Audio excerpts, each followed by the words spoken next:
গরিবকে জান্নাত পাওয়ার জন্য দিয়েছেন, নারীকে নারী বানাইছেন এই জন্য যে সহজে জান্নাত পায়। কি সহজে জান্নাত পায়? আইয়ুমা ইমরাতিন আমানাত আলা রাব্বিহা সাল্লাত খামসাহা সামাত শাহরাহা আতাআত বালাহা। যেই মহিলা ঈমান বানাইলো, নামাজ পড়লো, রোজা রাখলো, স্বামীর অনুগত্য হলো, শরীয়ত মতে পর্দা করলো, একজন পুরুষ দুনিয়াতে আছে যিনি জান্নাতের 8 দরজা দিয়া ঢুকার অধিকার রাখে।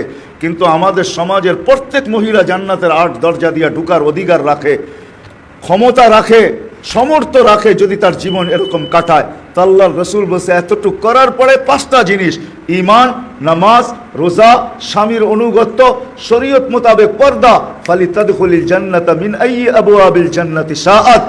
যেই দরজা দিয়া মনে চায় জান্নাতে ঢুকুক। মালালাকে মাল দিছেন এই জন্য। হায় হায়, অনেক মানুষ আছে শরীরে কষ্ট করতে পারে না, শারীরিক কষ্ট সয় না, তা আল্লাহ মাল দিছে ওকে জান্নাতে পাওয়ার জন্য। ক্ষেত্র দিছেন, ক্ষেত্র তালাশ করে যদি তুবাল আমির আলা বাবিল ফকির, মালালা যদি সারা দিন একটা সময় নির্ধারণ করে যে আমার এলাকায় গরিব কে আছে, ওকে আমার দরজায় আসতে দিব না, আমি ওর দরজায় যায় খটখটাবো। কিরে এই মাসের বাজার হয়েছে না হয় নাই, বেতন পাইছিস না পাস নাই, যতটুক হয় এতটুক দিয়া চলে না চলে না।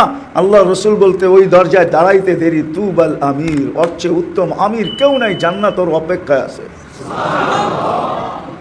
পরীক্ষার জন্য যেমন দিছেন পাওয়ার জন্য দিছেন। এই জন্য আসেন, সারাদিন এই দুনিয়াটা নিয়ে ভাবি, নারী বলেন আর পুরুষ বলেন, হায় হায় হায় হায়, যুবক বলেন আর বৃদ্ধ বলেন, সবাই ভাবতেছি এই জীবনটা নিয়া আর এই দেহটা নিয়া। আজ পর্যন্ত ভাবলাম না কবর নিয়ে। অথচ যারা ভাবছে, হাজারো লোক দুনিয়াতে আছে যাদেরকে রাজত্ব ছুটাইয়া দিছে ভাবনা। ইব্রাহিম ইবনে আদহামকে 4 ভাবনায় রাজত্ব ছাড়াইয়া দিছে। সবাই বলছে ইব্রাহিম রাজা হিসাবে তো আমাদের কাছে তোমার চেয়ে উত্তম কেউ আমরা আজ পর্যন্ত পাই নাই, তুমি বড় ন্যায়পরায়ণ বাদশাহ ছিলা, তোমার জন্য তো জান্নাতের উচ্চ শিখর ছিলই ছিল, কিন্তু তারপরও রাজত্ব কেন ছাড়লে? আমরা প্রজা হিসাবেও তো খারাপ ছিলাম না, তুমি রাজা হিসাবে তোমার তুলনা ছিল না, তারপরও কেন ছেড়া দিলা? বলে 4 প্রশ্ন আমাকে পাগল করে ফেলছে। ভাবতে যে পাগল হয়ে গেছি, রাজত্ব ছেড়া দিছি। বলছে প্রথম প্রশ্ন কি? বলে মার পেটে যখন রু আসছে তখন লেখা হয়েছিল নেককার না বদকার, ফালা আদরি মাযা কুতিব, আমি জানি না আমাকে নেককার লেখা হয়েছে না বদকার লেখা হয়েছে। এই চিন্তা আমাকে পাগল করে দিছে। এখন যদি প্রশ্ন করেন বদকার লেখা হইলেও চিন্তা করলে কি হবে? না, আল্লাহর রসুল দোয়া শিখাইয়া দিছেন, হাসান হোসাইনকে দোয়া শিখাইছেন। হাসান হোসাইন এই দোয়া যতদিন রু থাকে অতদিন পড়তে থাকো, কাজে দিতেও পারে, কাজে দিবে পড়লে। কি দোয়া? আল্লাহুম্মা ইন কুনতা কাতাবতানি মিন আহলি সাআদাতি ফাসবুতনা ফিহা ওয়া ইন কুনতা কাতাবতানি মিন আহলি শাকাওয়াতি ফামহুনা মিনহা ওয়াকতুবনা ফি আহলি সাআদাতি ওয়াল মাগফিরা ফা ইন্নাকা তামহু মা তাশা ওয়া তুসবিত ওয়া ইনদাকা উম্মুল কিতাব। যে চাইতে থাকো, চাইতে চাইতে হইতেও পারে, আর আশা রাখি 100তে 100 যে হবে, যতক্ষণ পর্যন্ত কণ্ঠ নালীতে রু না আসে।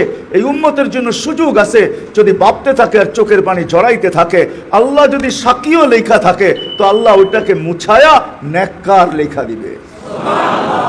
ইব্রাহিম ইবনে আদহাম বলছে রু আসার আগ পর্যন্ত, কণ্ঠনালীতে রু আসার আগ পর্যন্ত সুযোগ আছে, কানতে পারি, এই জন্যই কান্নার জন্য রাজত্ব ছেড়া বাহির হয়ে গেছে।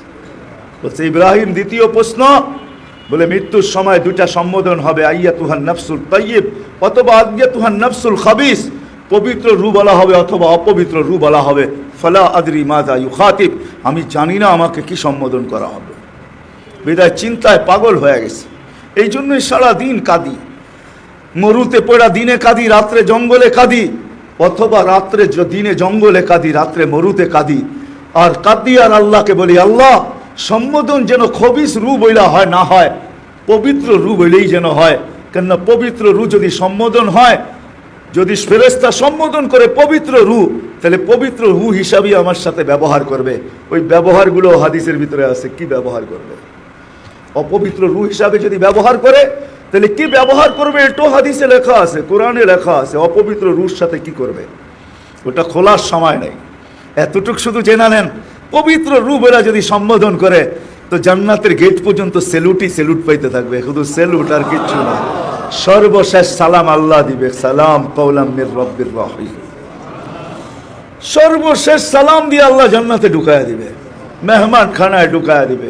আর যদি অপবিত্র হয় সম্বোধন, তাহলে এইখান থেকে উষ্টা শুরু হবে। উষ্টা বোঝেন তো, লাথি দেওয়া শুরু হবে, লাথি মারতে মারতে মারতে মারতে দোজখে ঢুকানো হবে।